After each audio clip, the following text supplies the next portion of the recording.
In Arsenal, the Gunners come from behind to beat United in LA. Ricardo Calafiori has signed his contract. Gabriel Martinelli returns from holiday with a bang. And the Academy kids impress in preseason. Let's get into it. Maybe we'll have a good surprise for you.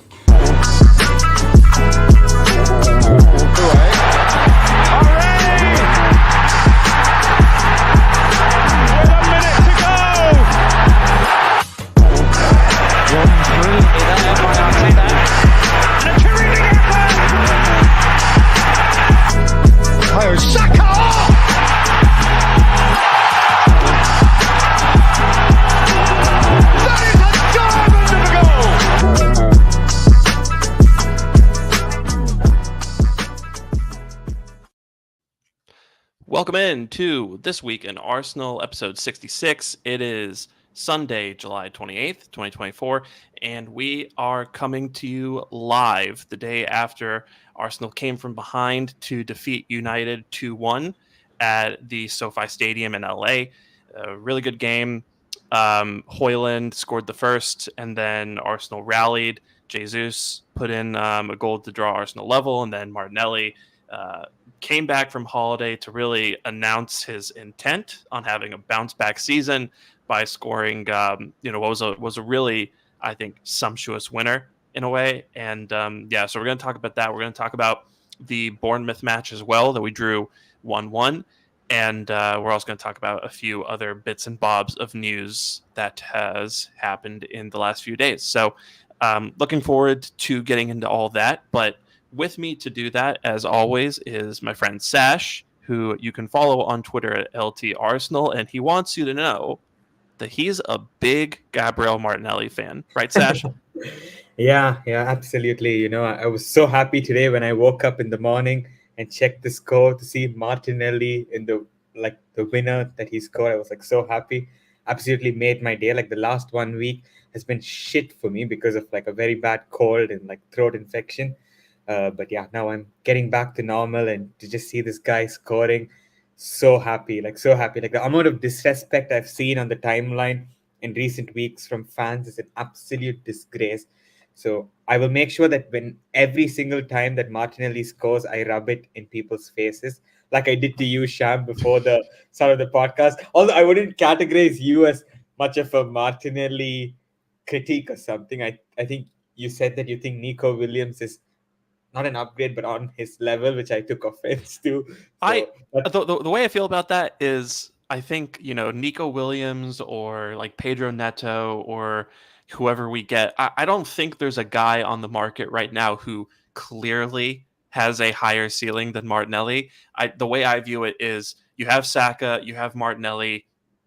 We're playing a lot of games this season. I think you need a third guy to kind of come in and be another option. But yeah, in terms of replacing Martinelli, no. I think there's a lot left in the tank. We just have to do a good job of, platforming him and really giving him the opportunity to showcase what he can do, like what he did last night. That's the Martinelli that we all know and love. Exactly. And I think this season he's getting his fitness back. The LHS is going to be fixed.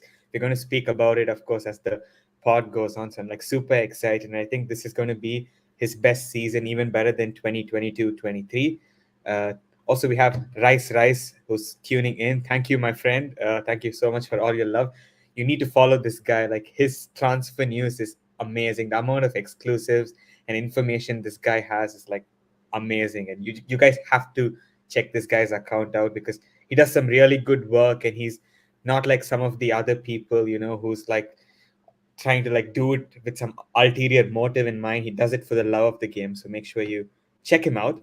We also have 830 people tuning in live. So that's amazing. And I think this number is only getting bigger and bigger. So looking forward to chat Arsenal in your ears again. But Sham, how are you? How's everything in your life? It's good. Got something interesting happening this week. Won't say much about it right now, but looking forward to that. Sash, you and I have spoken about it offline, so pretty excited about that. But aside from that, decent week.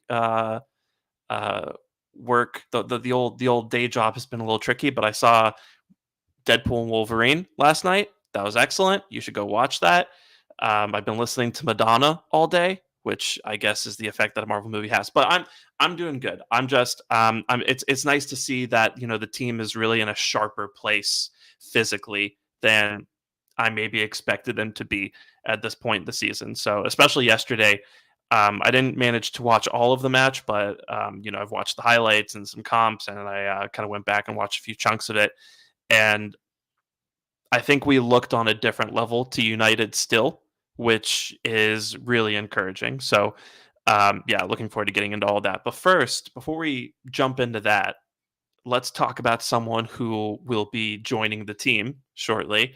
And I'm sure Rice knows all about this, Mr. Handavuzel himself. Uh, so, a picture of Ricardo Calafiori signing his contract leaked. I can't ascertain 100% as to the the validity or the realisticness of that picture, but for all intents and purposes, the news that's been coming out for the last few days is that it's about done. He's doing his medical. He's signing his contract. He's flying in to meet with the team. All signs point to him maybe making an appearance against Liverpool on Wednesday, which would be amazing because I'll be at that match. So yeah, let's talk a little bit about Ricardo Calafiori. I know we've chatted about him in the past, but Sash, what do you think he'll bring to the team right now in terms of kind of impact, and how far do you think he'll go towards maybe fixing our left hand side? Yeah, I think the answer is sort of in the question that you just asked. So you spoke about the left hand side. And I think when you analyze Arsenal as a team and you're trying to look for weaknesses in the team last season, I think there was a couple of areas you would look at and be like, okay, this could be a weakness. One of them was the number 6 slot when Rice was playing as the 8. Like Jorginho and Thomas Partey are not the most quickest, most athletic players. So teams sometimes targeted them as an opportunity to try to show their athleticism and like try to run past them in midfield. That was one issue. But the other issue was at left back, and we had problems at left back. I think right through the season. I think Timber was who Arteta wanted to play over that through the season, but he obviously gets an ACL unfortunately in his very first game. Then you have Zinchenko, who came in and was really error prone last season. It was not just defensively, he was error prone. Even in possession, he was making a lot of really rash decisions on the ball, which was costing us.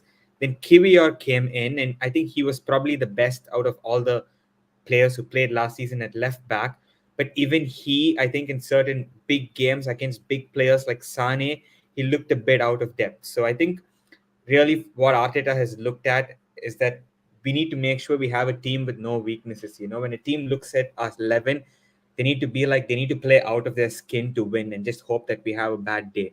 And I think that's what Calafiori does, because I don't really see any huge weaknesses in his game. I think there will be an adaptation when you come to the Premier League and you're trying to like integrate. Obviously, that's going to be a challenge.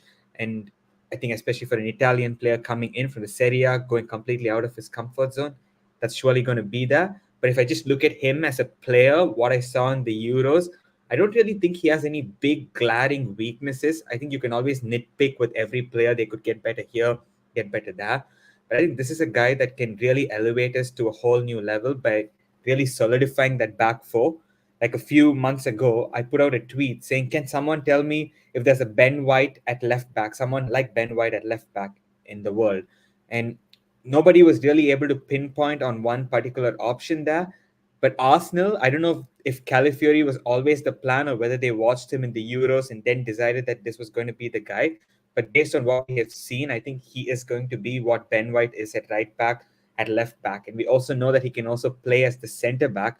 And Sham, you spoke about this on the last podcast we did, that we have to plan for the future. And you never know, Gabriel Magalhaes is not too old, but in a few years he will be.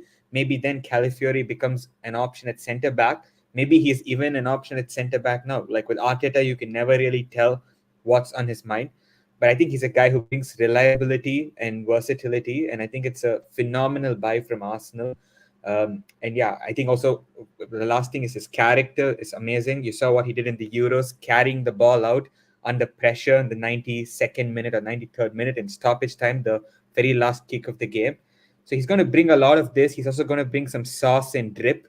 And I think he'll be a good guy to have if you want to sell some merch, Christmas wear, any type of wear. I think he'll be a good guy to have in those. And I'm a straight male, but still I can admit that. Sham, what do you think? Yeah, I mean, I showed my wife a picture of him yesterday, and also one of her friends, and I was like, "What do you think?" And they're like, "Yeah, he's like kind of cute," and I was like, "That's it?" And they're like, "Yeah." Like they're like, we don't like the headband, and I was like, well, he doesn't wear the headband all the time. They're like, ah, so. But that's what gives it the drip, like that headband is what makes it like it's what makes him the next Maldini. Like if you have something like that, it means you're elite. I guess they didn't see it that way. I'm not sure if they'd know who Maldini is, but Yeah. but maybe if I showed them a picture of Maldini, they'd feel differently. But yeah, I'm still really impressed that we've talked an Italian in his early 20s to leaving to join Arsenal when, the likes of Juventus were sniffing around back home. I think that really speaks to the strength of the Arsenal project, how enticing it is, kind of how attractive a proposition it is to come work under Mikel Arteta these days. So that is really impressive. And in terms of kind of, his personality, like you mentioned, not just that moment against Italy, but, early on in his career, he had what can only be described as a catastrophic knee injury. If for those of you who are NFL fans, it kind of reminded me of the Nick Chubb injury from last season, where just everything tore: ACL, LCL, MCL. Apparently people who are familiar with the situation say that this is a kind of injury that can cause nerve issues later on in life. But he came back from that, right? And he's turned into, a potentially elite player. He is kind of viewed as the next one of the next successors, to become, Italy's center back core, which is really impressive. So yeah, just for him to, really fight back from an injury that very easily could have ended his career and make it to the level that he's at is really encouraging. That's definitely the kind of personality that I could see Mikel Arteta wanting in the team. And yeah, I'm looking forward to having him be a part of things. Just more strong personalities, more winning temperaments, I think can only be a good thing. And then on the pitch, I'm also really excited about what he can do there. Like you said, kind of a really good 1v1 defender. If you go look at the tape, you've seen him lock down guys like Osimhen before, really impressively. And Osimhen is not a walk in the park in terms of dealing with him one-on-one. That's one of the most physically imposing strikers in world football. So for Calafiori to deal with him, as well as he has in the past is very encouraging. So good 1v1 defender. I actually wouldn't say he's exactly Ben White on the left side, because I think Ben White has that overlapping quality. And I think Calafiori is more of a guy who will take the ball and progress it centrally through carrying. Mm-hmm. I'm not sure Calafiori is that much of an overlapper. Maybe Arteta will get him to do that. We'll see. But I do think the general idea is correct, where you're going to have a guy on the left-hand side who's comfortable kind of progressing the ball as well as Rice does, who can kind of form combinations on the left-hand side, hopefully with Martinelli and whoever's going to play that left 8 role for us this season. So yeah, really excited about him. He definitely strikes me as a, really well-rounded two-way player. And, 40 million pounds these days, or just over 40 million pounds, which is what we paid for him, honestly is a snip. So, well done to us for getting the deal over the line. And I do want to add a final point here. A lot of people were kind of getting antsy and complaining a little bit about how long the deal was taking. But things are starting to come out now about, FC Basel having a sell-on clause, or something along some sort of relationship like that with Bologna that they had to sort out. I think it might be a 50% sell-on clause. So that complicates things, and that's not really Edu's fault. You just kind of have to sit and wait until they sort that out. So yeah, I think that's part of the reason why this deal kind of maybe took some extra time to deal with. In addition to the fact that Calafiori very obviously was on holiday after the Euros. So yeah, And just one point on that, like on the Calafiori being on holiday part. So this is something that has happened even in the past. Like I remember Tierney, for example, back in 2019, people were like, "Why is it dragging? Why is it dragging?"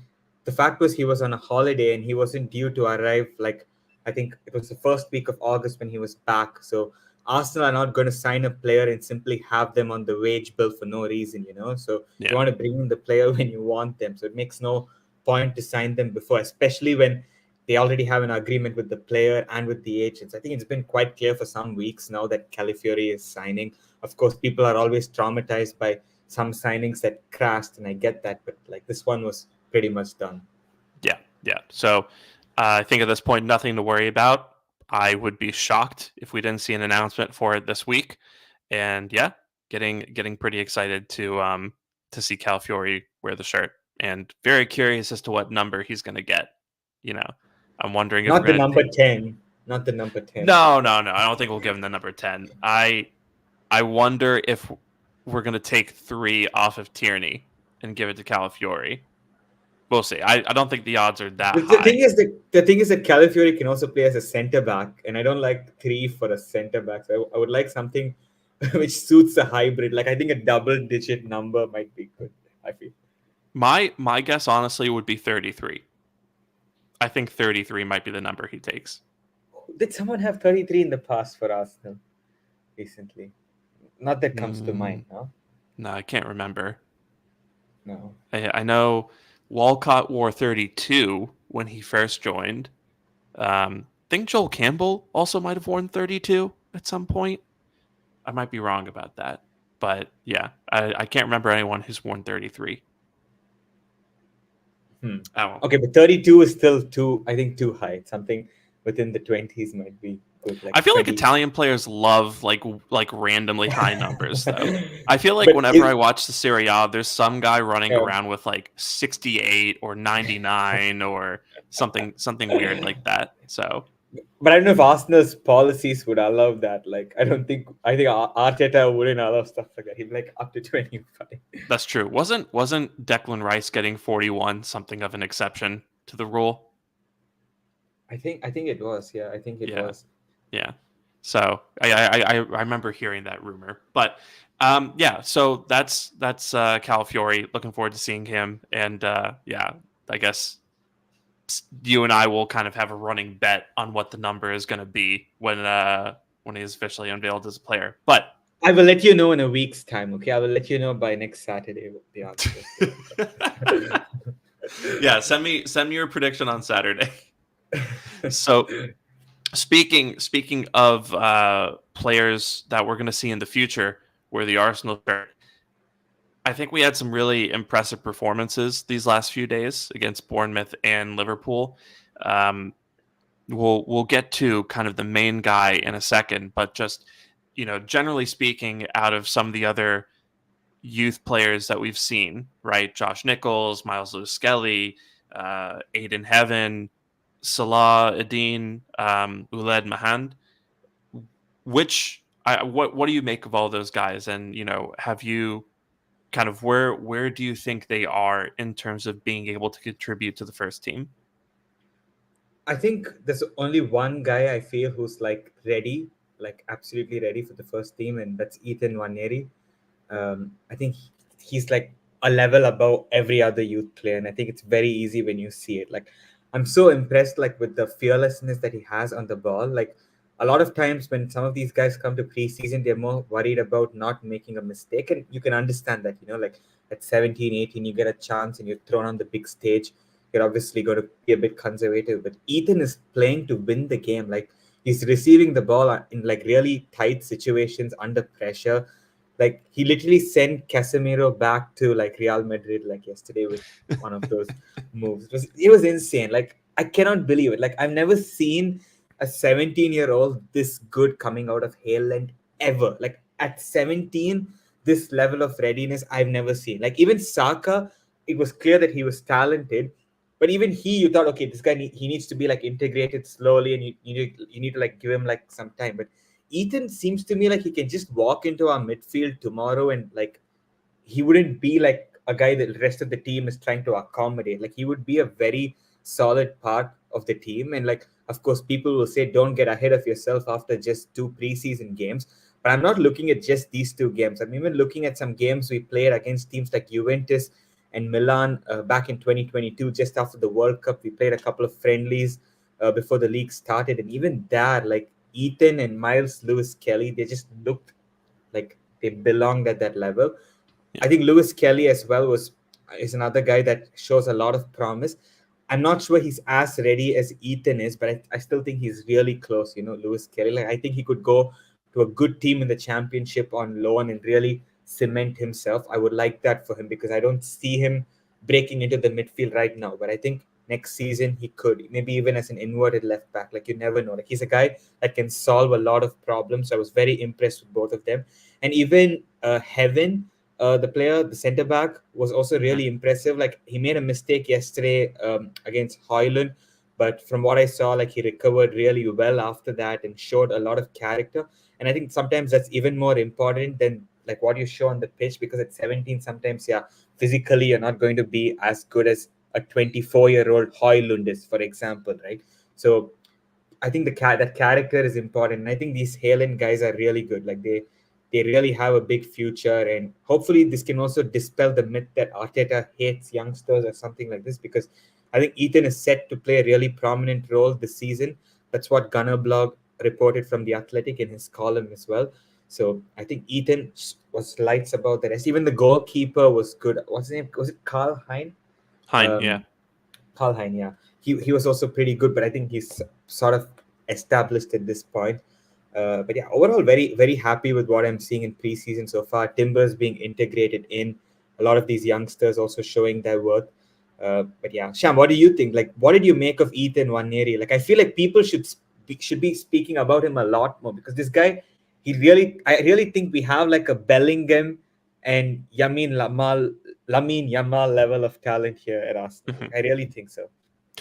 Yeah, I'll come to Nwaneri in a second. I think the other I agree with the take about Lewis Skelly. I think he's very close. I don't think he's quite at the same spot that Nwaneri is just yet.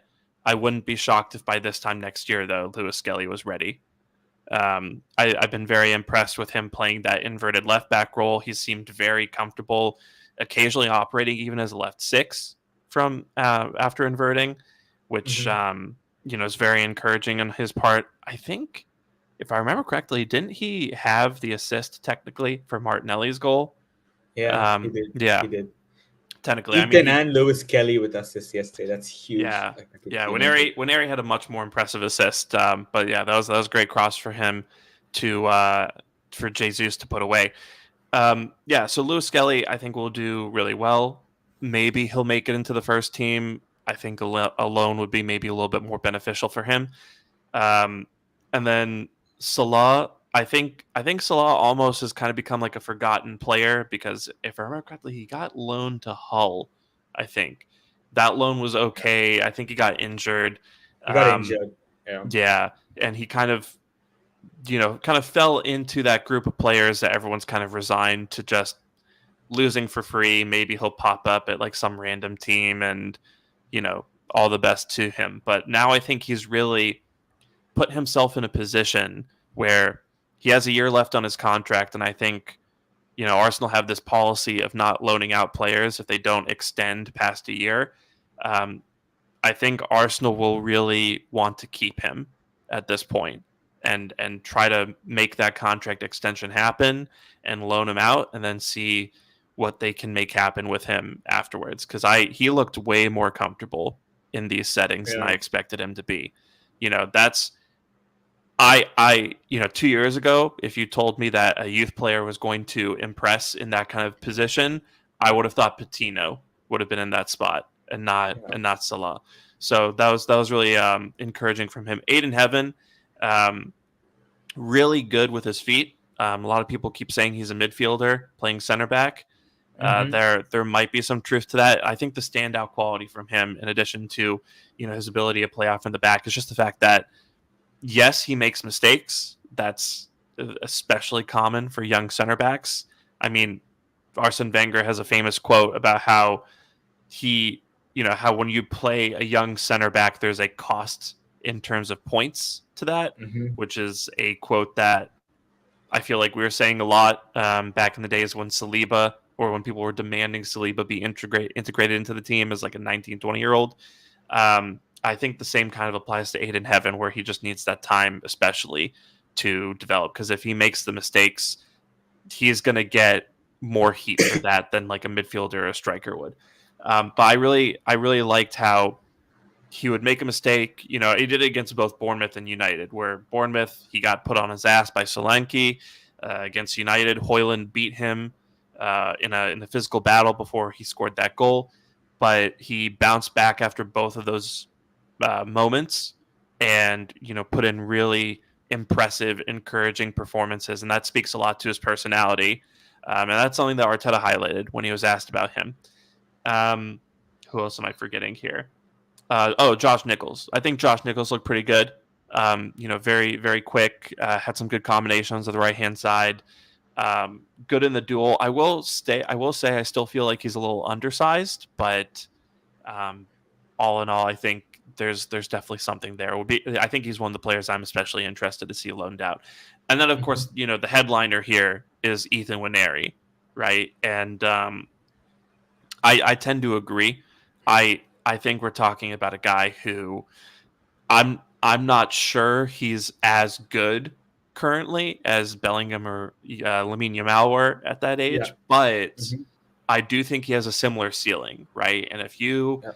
as a teenager, are breaking into the first team and you're looking that comfortable at the elite level, let's not forget we gave this guy minutes in the Premier League as a 15-year-old against Brentford, right?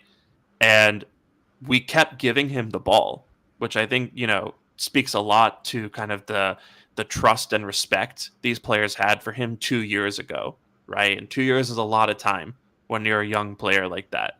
So, yeah, I mean, I think I think it's been pretty interesting how Arteta has seemed very willing to keep him on the pitch and kind of experiment with him in different areas of the pitch. Against Bournemouth, he started at the right 8 position, a little higher up the pitch, a little bit more involved in chance creation, and then he got moved to left 8 when Odegaard came on, a little deeper, a little bit more involved in the build-up, and he didn't really miss a beat. Also, I really like there's definitely a good relationship there between Odegaard and Mhm. Nwaneri that I think Mhm. that might be his ticket into a starting spot if that were to happen for him. And then against United, made the starting 11 again, was involved. He played the assist for Jesus to score the equalizer, looked comfortable again, skinned Casemiro, like you said.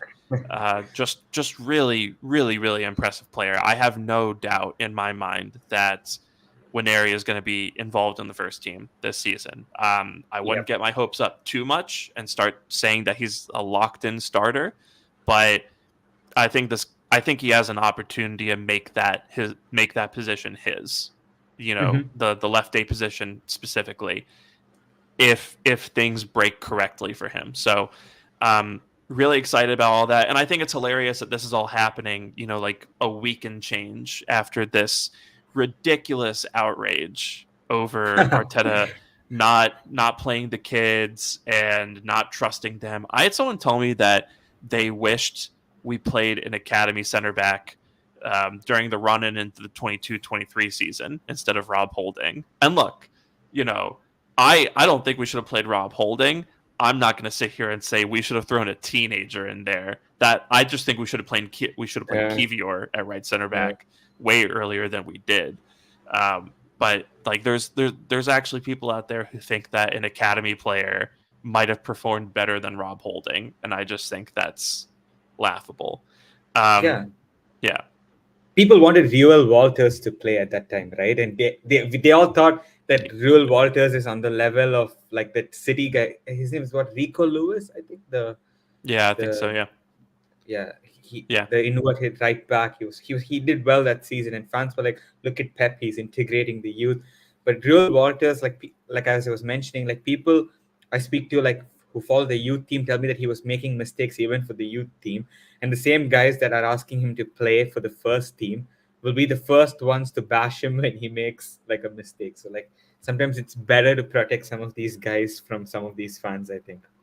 Yeah, and it's just I feel like people don't learn their lesson here because this is very similar to the Saliba situation where Arteta came in, loaned out Saliba a couple more times, and people, the masses generally talked themselves into this idea that Arteta just hated Saliba and wanted to loan him out until his contract expired, and just wanted to see the back of him and lose him for free, and that's it. When the reality was Saliba was not ready, and when he finally was ready, Arteta put him straight into the starting 11, and we competed for a title. You know, Yeah, and people will still tell you they're like, "Oh, I think Arteta got lucky." Oh, insane. I think it's not that he got lucky. It's that was the plan, and if Saliba didn't like it, the door was always there. But Saliba has a winning mentality and a winning personality. He said, "No, I'm going to stay and fight for my place. I'm going to prove Arteta wrong," and it worked out. So yeah, I just think this whole idea that Arteta doesn't promote the youth, the guy's here to win trophies. That's where we are right now. Youth players do not win you trophies at the senior level 99.999% of the time, right? But speaking of 99.999%, we might have a 0.0001% chance that a youth player might actually play a big role this season. Like I think Ethan Nwaneri might Yeah. actually be like one of those anomalies. Like I don't know, I'm not jumping the gun here, but like I'm so excited just to see him play. Like it's like I've never felt this excited watching like a young player from Arsenal who's 17 play. Like the personality that he's showing is insane. And I just want to ask you, we have a comment on YouTube here saying, I think Ethan will be molded soon as a Saka cover or Nelson replacement, if that makes sense. Mhm. Both of us, I think, view it differently, right? Like, I think he's going to be the left eight, and we're, of course, going to get into Mikel Merino, who we are linked with, and the logic behind that. But I just feel like maybe one reason we're linked with Mikel Merino right now is because Ethan is seen as like the long term option there. Like, how do you see this? Yeah, I think it's a little bit of both. I think Saka is a player that Arteta wants to use as often as possible. So I don't think we're going to sign a right winger. I think a right winger would kind of be a waste of resources right now. Um, what you're going to see with Saka is he's going to play 55, 60 games this season, fingers crossed. And then guys like Jesus and Vieira and I think Nwaneri are going to get cycled in to that right wing position to fill in for him those few Hmm. games that Saka can't play. And then I think the rest of Nwaneri's minutes are going to come mostly from the left eight spot, right? And so to your point, signing Mikel Merino, 28-year-old, I I do think that is done with one eye on the future, right? Where you bring in a guy right now to be that bridge between a player who is like almost there, and a couple years from now when he will 100% be ready to take over that spot. Hmm. Excuse me, and just bring in a guy with experience who can teach him the position, who not teach him the position, but who Nwaneri can learn from and become a better player from. And when Marina kind of starts to hit the age cliff and decline a little bit, that's probably when you're going to see Nwaneri overtake him and really establish himself as the first choice option at that left center mid position. So, yeah, for me, it's a little bit of both. I think he will operate as Saka cover, especially since I would be shocked if we didn't sell Nelson this summer. But I think also the long term picture is for him to play at one of the eight positions. Hmm. Yeah, no, I agree. But I do think also that the club is keeping Vieira as an option for the Saka rotation. So, like, I mean, I'm just interested to see how it plays out. Maybe I don't know if we will sign a forward this transfer window. I hope we do. But I think the end of the transfer window always gives you a better idea of how a team will evolve. But yeah, I think based on what we see in preseason, like this guy just looks like he belongs in midfield in the center of the park, like receiving in crowded areas. I just think his low center of gravity also so good. Like he's just able to twist and move away from players so easily. So yeah, let's see it. I think it's a very interesting one. He plays with a similar bravery to when Saka and Smith Rowe broke in, where, those guys had no trauma that they were playing with. They had, like you said, kind of no fear of mistakes. They just wanted to get in there and try to win the game. And I think Nwaneri is in very much in that vein. So yeah, man, Mhm. I'm super excited about him. I'm trying to rein it in as much as possible. Um, and I think Arteta is being very careful with him, but Yeah. I think long term we are looking at another elite talent to come out of the academy, and I think Miles Lewis Skelly will be right there behind him too. So Yep. Yeah, even in the press conference yesterday, Mikel was asked about whether he's going to use Ethan in the first team squad as the season goes on. And Arteta was like, yeah, if he plays like how he did today, yes, but he has to continue. And I think that's the difference between maybe Arteta and maybe a fan like me, because I look at a guy and I jump the gun like you're the best, you're this, you're that. Whereas Mikel is like, let's calm down for a second. Youngsters need to be grounded. Let's let them take it game by game, training session by training session. And I think yeah, I think that's a good like, approach well, for I them. think I think it's about earning it, right? People talk about Mhm. pathways all the time into the first team, and I think people sometimes confuse pathways with like actually rolling out the carpet for players and basically saying like we're going to make plans now for you to have this position in 3 or 4 years, but that's not how it should be working. The player has to earn that right. The player has to show that they will be ready and that they're going to take that position off the guy in 3 or 4 years. So, you know, we're signing Mikel Merino because if we get a couple years from now when Nwaneri hasn't kicked on, then we'll probably be okay. And if not, we can go back into the market. I mean, I have a feeling that there's someone that we're waiting for in the market a summer or two from now. But um, we'll go back into the market and get that guy, and it'll be Mhm. fine. But I think people are just trying too hard to imagine lineups with some youth player that they like and expecting clubs to operate that way when money and titles are on the line. That's just not how it works. So. Yeah, 100%, 100%. Yeah. Speaking of Mikel Merino, those links are starting to heat up a little bit.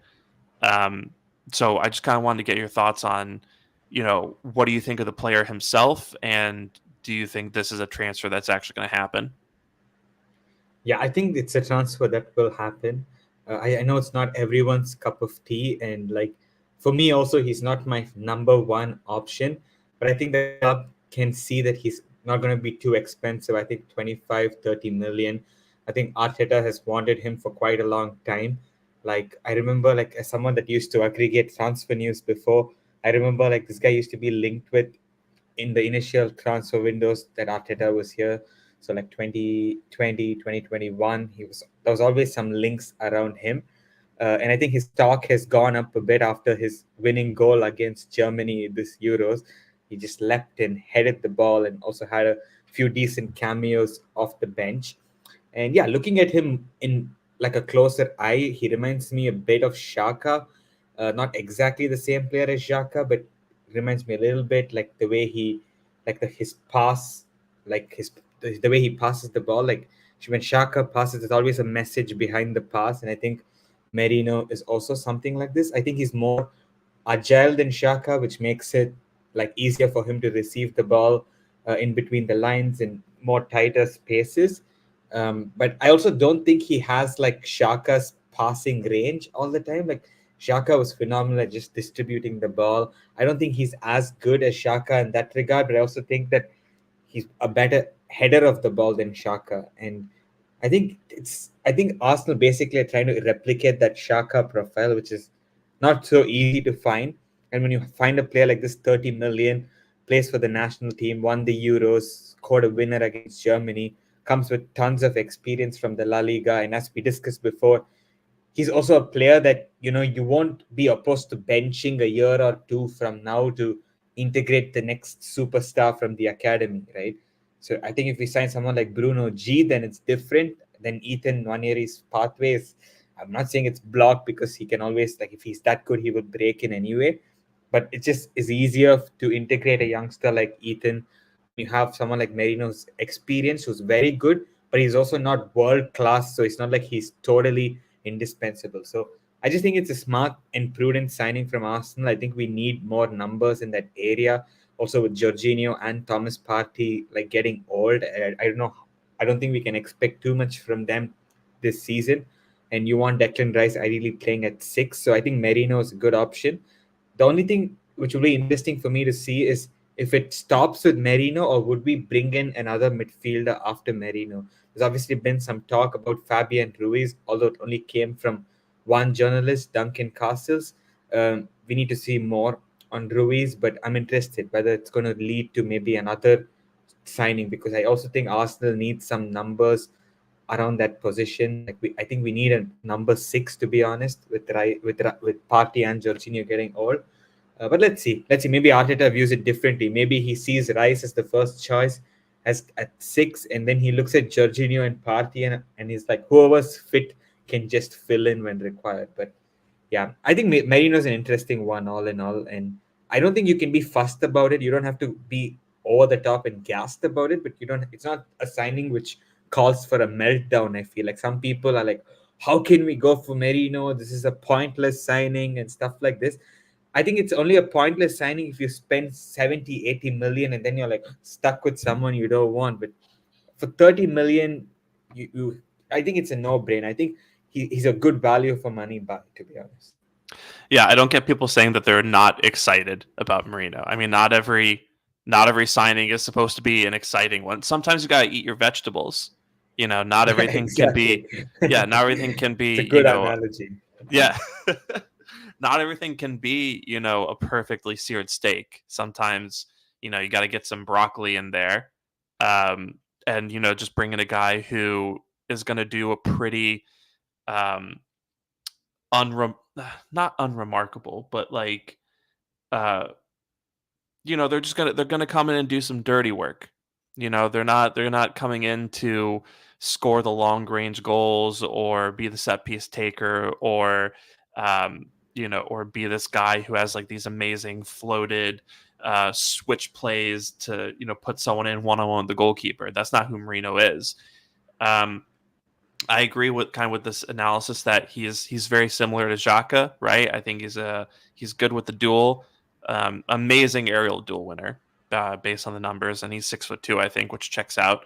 I think he's a good early passer at that left 8 position. He's a guy who's gonna kind of slide the ball between the left back and the left center back for Martinelli to run into, kind of more often, more regularly, earlier. And I think he's also someone who can function in a double pivot. So I think if you sign him and you play him at the left 8 role, he's going to take a little bit of the burden off of Rice, which I think would be good for him. And yeah, I just think generally speaking, it's a good fit in terms of squad planning, like we've talked about with Nwaneri.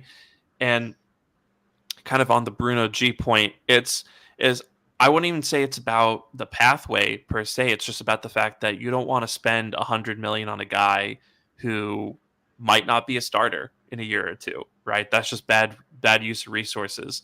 So in terms of whether or not we'll sign someone else, I think if we sign Marino, we're not going to sign Fabian Ruiz. I think um, they're not super similar players, but they play enough of the same role where I think you can only get one of them. I think Ruiz is more of an attacking player, more of that final ball kind of guy, and Marino is more of that defensive structure, solidity and transition sort of He player. reminds me a bit of Thiago Motta, who used to play for Mm. PSG, Merino, a little bit like that.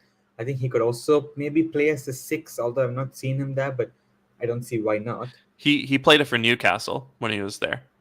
Oh, okay. Yeah. Yeah, Okay. so he can do it. I think so. I don't really think we're going to sign another midfielder after Marino, because the way I think about it is, at the 6th position you have Rice, Jorginho, and Partey, which kind of when you say it out loud isn't all that encouraging. But what I try to think about is Rice is going to play most of those games, or at least that's the plan. And then Yeah. Jorginho and Party, between the two of them, should be able to make 15 to 20 games, right? I hope Hopefully. so. So that's probably the plan. And then at the left A position, you sign Merino. You're going to have him there. You're going to have, I think Vieira will probably be an option there this season. Nwaneri will probably be competing with him as well. And I think obviously Rice is always someone that you can play there. And, Merino obviously would also be an emergency 6 if we get that far down the list.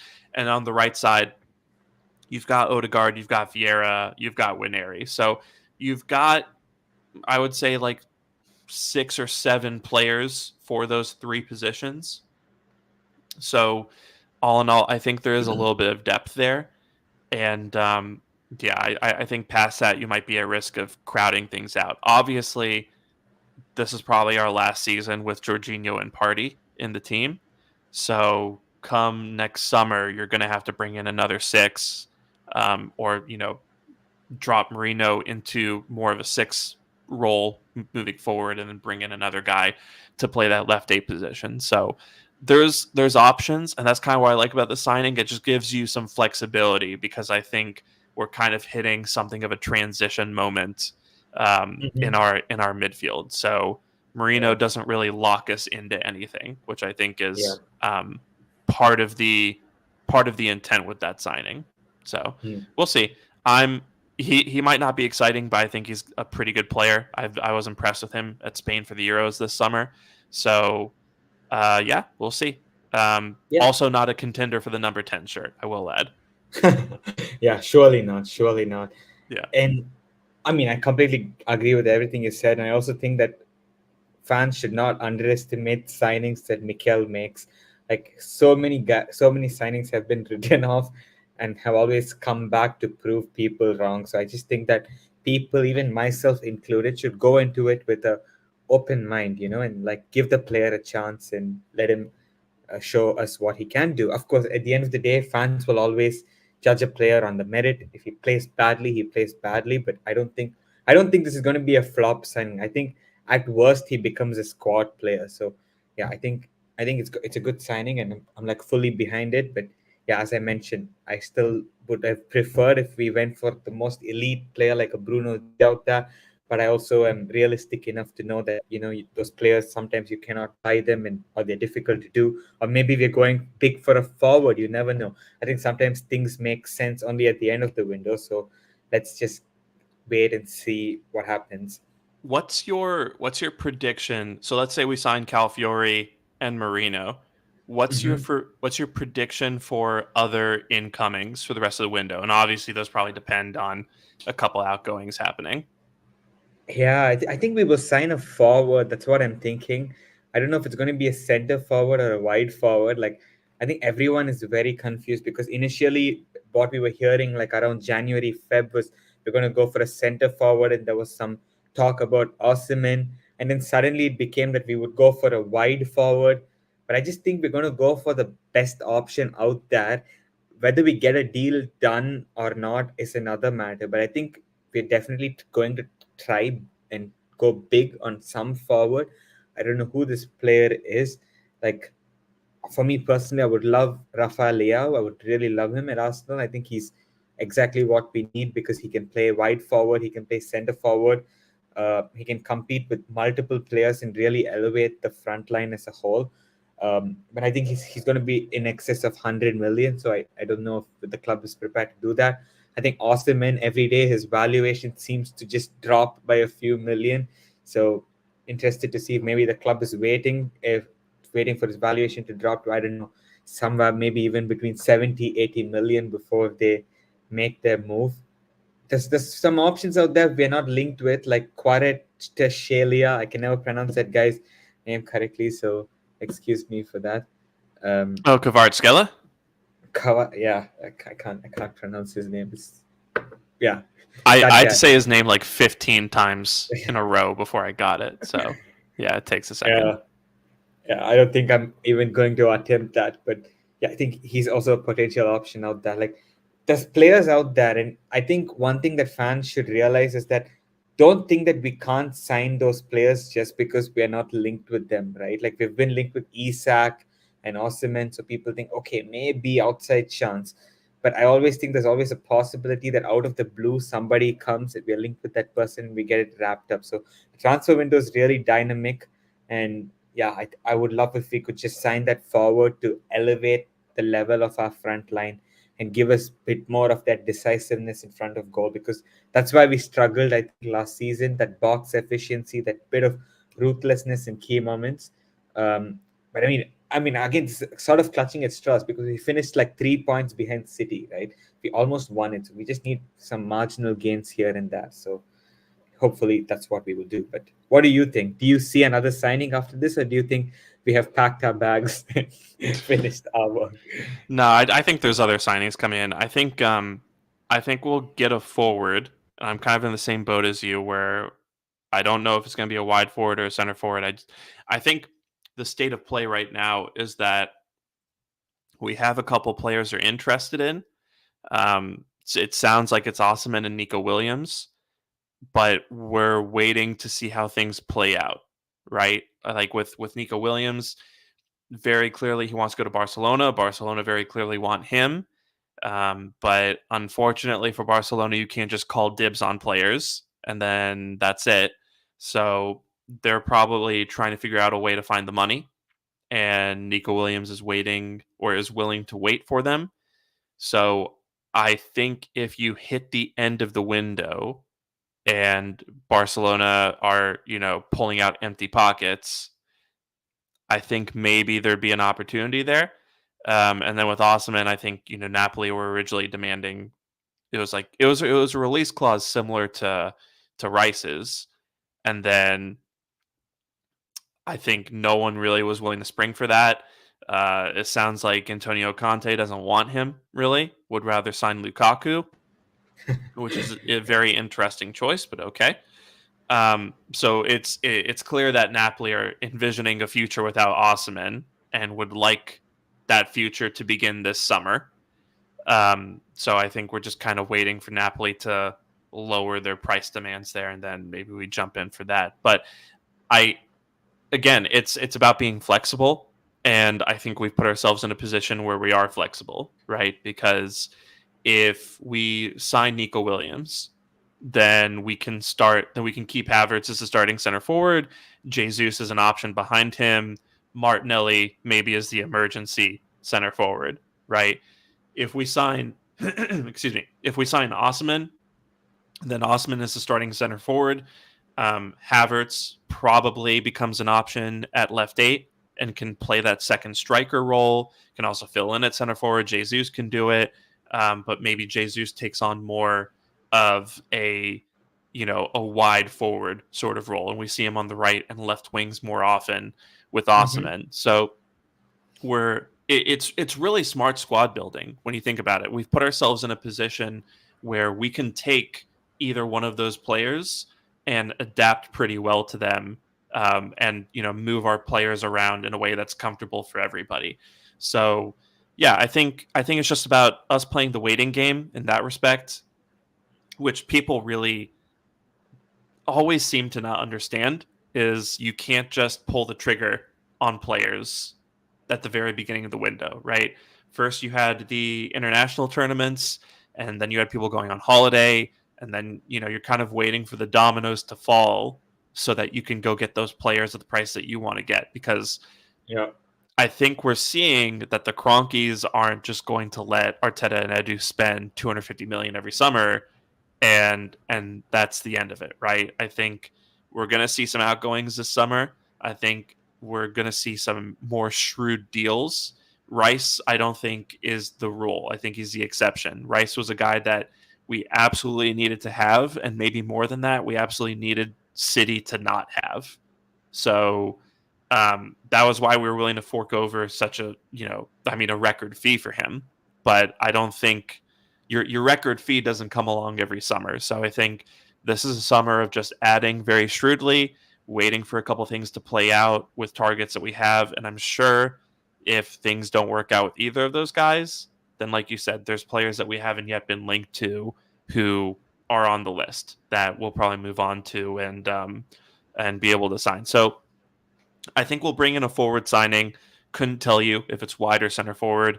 Um, I think we'll probably bring in at least one more goalkeeper because I think Aaron Ramsdale got linked to Nottingham Forest recently as a loan. I think Ramsdale's But going to end up being. Are you surprised by the clubs he's being linked with? Because I thought he would actually go to, I don't know, a club like maybe Chelsea or something competing at the higher end of the league. Yeah, I mean Chelsea already have 5 keepers. Well, all worse than Ramsdale, funnily enough. Yeah, But I don't know what they're doing. I mean, Chelsea are a mess.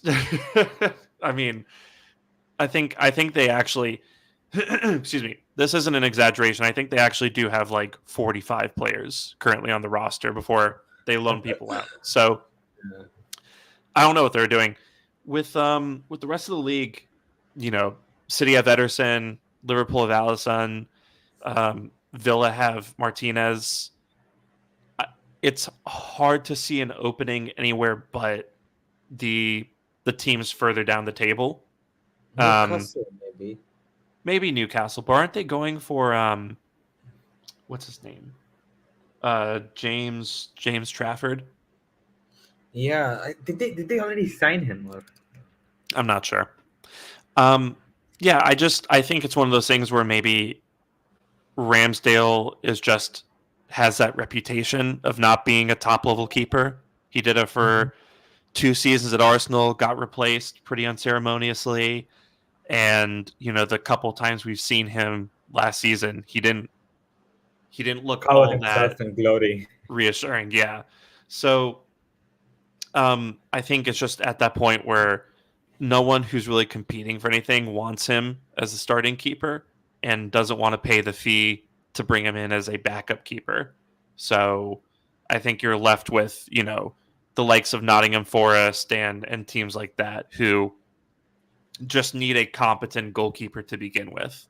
So, but yeah, I mean, Ramsdale is an unfortunate situation because I think we kind of shot ourselves in the foot with that. We gave him a big contract, and then shortly after, Raya became available, and that's been a long-term target of Arteta's for quite some time. Yeah. So, Or I would just keep Ramsdale. Like, I mean, of course, his wishes are also important. But hey, this is a tough market. You like, it's not like we're obligated to let him go either.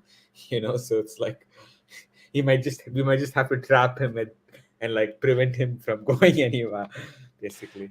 yeah, I mean, it depends on, I guess, how much Ramsdale is willing to push for a move out of the club, right?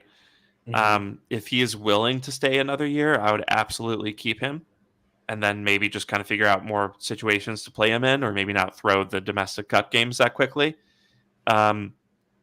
But yeah, it's tricky because I think we're just in a position where some people, I mean, the teams that can afford it don't want to pay the fee, and the teams that can't afford the wages, don't want to take those on either, right? So I think I wouldn't be surprised at this point to see him get loaned out, and then we just talk someone into an obligation. So we'll see what happens. Yep. And that's the theme for the window of loan and with an obligation to buy next year. So I was just joking the other day saying that we can expect a huge windfall starting next summer. And like, I think next summer we'll make a lot of money from sales, which is all right. I think it's still better than like terminating someone's contract or just letting him go for nothing. But there is a player, of course, who it looks like we're going to get really good value for. He goes by the name of Emil Smith Rowe. I think there's been very mixed reaction amongst the fan base. I think all of us can agree that ESR has played a huge role in helping the project evolve to where it is. Like, I think the game that he played against Chelsea, where he was integrated, was the turning point in Arteta's project. And he was given the number 10. He scored goals in the North London Derby. He has goals against Chelsea at Stamford Bridge, United at Old Trafford. he's had a lot of impressive performances and moments for Arsenal, but it seems like both he and the club have realized that this is now the right time to part ways. Looks like we're going to get about 35 million for him from Fulham. Let's wait on the final figure, but that's still, I think, a pretty good sale for a player like that. But what do you think, Sham? Are you gutted that we're losing a player of that talent, or do you think that, yeah, now is probably the right time to move on? Yeah, I mean it's sad. You know, I obviously Smith Rowe is a player that we've all grown kind of attached to, and he after Saka, I think he kind of was the face of the project for a while. I think Odegaard's probably replaced him in that regard at this point, but it's sad because Smith Rowe was a player who I still think the ceiling um is or sorry the sky is the limit for him. He has got a really great ceiling, but injuries have really held him back. And I mean, frankly, I don't think Arteta has ever really been impressed by his work rate. You know, I don't think Arteta's ever really had that much trust in him after the injuries started really hampering Smith Rowe's career. So I think it's probably a good time to let him go, and sounds like Fulham are willing to give us 35 million total for him, which you know that's a price I would sell him for. But yeah, it's a shame because that was a guy who was supposed to kind of also partake in that fairy tale story that Saka did, where he comes out of the academy and helps take Arsenal to the heights that they once were at. So I think I will miss him in terms of his profile a little bit because you're talking about a guy who's probably one of the best carriers of the ball in the Premier League. You talk about a guy who is a really good ball striker, has an eye for goal. I think he's been unfortunate to not score in the last 2 years. Right, his xG shows that he probably should have knocked in a goal or two. But I mean, on the flip side, that the last season that he was, you know, consistent starter for us, he overperformed his xG by quite a bit. So maybe that's just that evening out. But Balances out, yeah. yeah, um, but yeah, I still think he's a great player. I think he'll fit in perfectly at Fulham based on how they want to use him. I've heard the term wing fielder used to describe him lately, and I think that's pretty accurate. Um, so yeah, it's not a player that we have much use for, even though the central progression might be um, you know might be welcome at this point. But yeah, I just think it's one of those situations where I'm happy that we're taking the decision we are because in the past we've just been so bad at taking the money and running in some of these situations. You know, we we famously rejected 20 million pounds from Maitland Niles and ended up letting him go for free.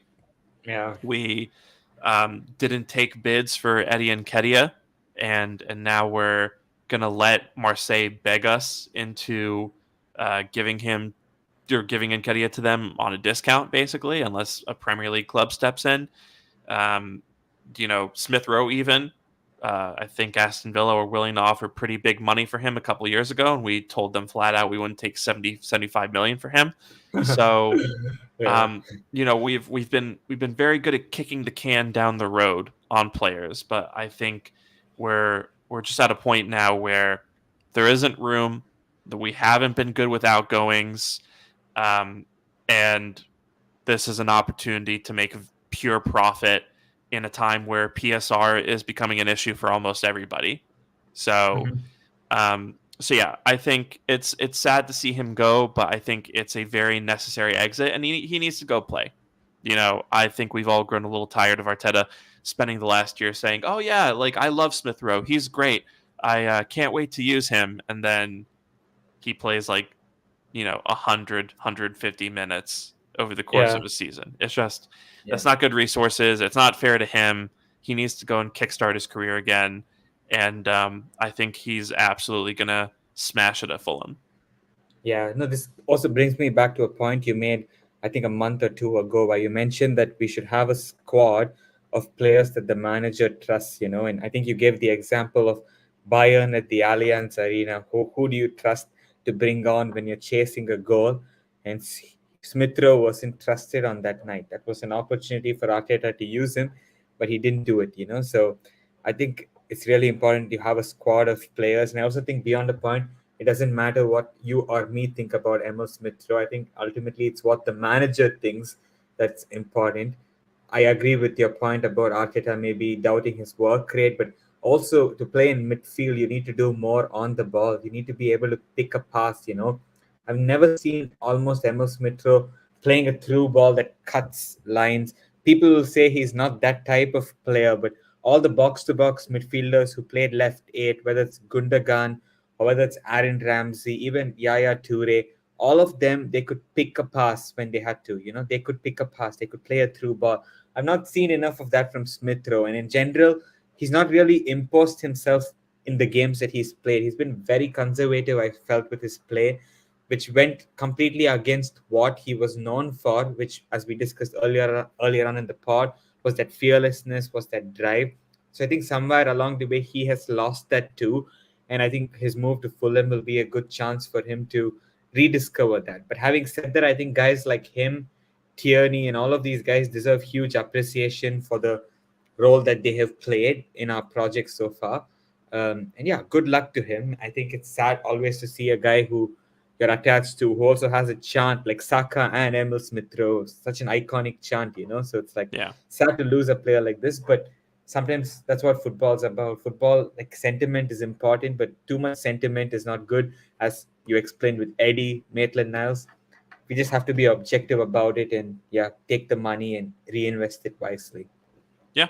It's just not everyone is gonna be able to stick around, right? And if you're trying to get better, if you're consistently trying to improve the team, someone has to lose out, and it's not always going to be the guys in the team who you hate, right? And I don't think there's many of those guys in this current team. So we're kind of hitting that point where we're gonna have to let go of some people that we'll be sad to see go. And I'm sad that we don't get to have one last rendition of the Saka and Emil Smith Rowe chant, right? Yeah. But it is what it is. Maybe we can do it when we play Fulham this season. But all to If you're best. winning 5-0, against Fulham after 70 minutes, we can do it. Otherwise, we shouldn't do it. Yeah. Let's not do it and then lose to them. But all the best to Emil Smith Rowe. I still think there's Sorry to cut you off. Actually, I think we sent him to Fulham to be the agent because Fulham took like 5 points from us last season. So it's like that could be it. We'll exploit him in transition. All the best to Smith Rowe. I still think there's a hell of a player in there. But he needs to go play. He needs to go show the world how good he is. And I'm looking forward to watching it. So, thanks for everything. Thank you for the Chelsea game and all the memories that followed. Thank you for the goal in the snow with Saka. And the North London Derby goals also very important. Yeah, thank you for the North London Derby goals, and just thank you for the memories, because that's, at the end of the day, that's all we have, and you gave us plenty. So, all the best. Yep. All right. Well, I think with that, it's probably a good time to put a bow on it. I do just want to mention one thing really quickly, because I realize we haven't talked about this guy, and I do think he deserves a shout out. Jurrien Timber. People hate hearing this. I think he's going to be like a new signing this summer. We missed him all of last season, but in this preseason, man, so far he's really looked like a leader out there on the pitch, right? Played right center back both games against Bournemouth and United, really dictated our build-up from the back. Very comfortable on the ball, very solid off of it. Just kind of exudes this confidence, right? And this attitude of give me the ball. And I was really encouraged when he was injured to hear that he was still going to games. He was still trying to be around the team as much as possible. He was still trying to kind of learn about the tactics and talk with Arteta and the coaches and improve every way he could while he couldn't improve with his body. And I think we're really starting to see the fruits of that, and I think we'll continue to see the fruits of that throughout the season. And I think he's just been excellent. And a lot of people talk about how if Saliba gets injured, knock on wood, that doesn't happen. But if Saliba gets injured, we don't have someone who can play in that role without sacrificing what Ben White can do at right back. I think we do now. I think we do have someone who can play that role. And I just wanted to shout him out because I just realized we hadn't mentioned him, and that's not fair to him. I think he's been excellent. So, Sash, shout out Arteta also, because Arteta made a really interesting point in his post-match press conference yesterday. He said that he played Timber at centre back because there's lesser load when you play at centre back as opposed to full back, and he's at a stage now where he wants him to be on the pitch, but also obviously not over-exert because he's still coming. So I think that's very smart move, and also considering the players who are available and not available to move Timber to centre back. So good, that's really good management, I thought. Yep, 100%. And as is the case with some of the youth talent that we've seen during preseason, I don't want to overhype him too much. I don't want to place big expectations on him, but I do think, especially maybe the second half of the season, we're going to see some big things from Timber. And I'm just, I'm really excited from what I've seen. So, so with that, now we'll put a bow on it. There's about 3,800 of you joining us here on Twitter and on YouTube. So thank you so much for being here to listen to us talk about the Arsenal. We will be back on Saturday with 2 really great guests. I'm actually really looking forward to that. That will be my last show before I disappear for a couple weeks, and Sash will be completely in charge. I'm sure you guys will be glad to be rid of me for a couple weeks. Also, probably will have something exciting to discuss with all of you guys. Maybe not Saturday, maybe sometime next week. So stay on the lookout for that. And so just, looking forward to seeing Arsenal at the Liverpool match in Philly. If you're going to be there and you see me, feel free to stop by, say hi. And just thanks for being here. So you can follow Sash on Twitter at LT Arsenal. You can follow me at Shamsdale. You can follow the pod at This Week Arsenal. If you're watching on YouTube, please do like, comment, and subscribe. Hit that bell for the notifications. If you are listening on Spotify or Apple Podcasts, please do leave a 5-star review. It helps in, getting the pod out to more people to listen to and expand the audience a little bit. And thank you again for being here. So we will talk to you on Saturday. Until then, be a gooner, not a goon, and we will talk to you soon. Take care. Maybe we'll have a good surprise for you.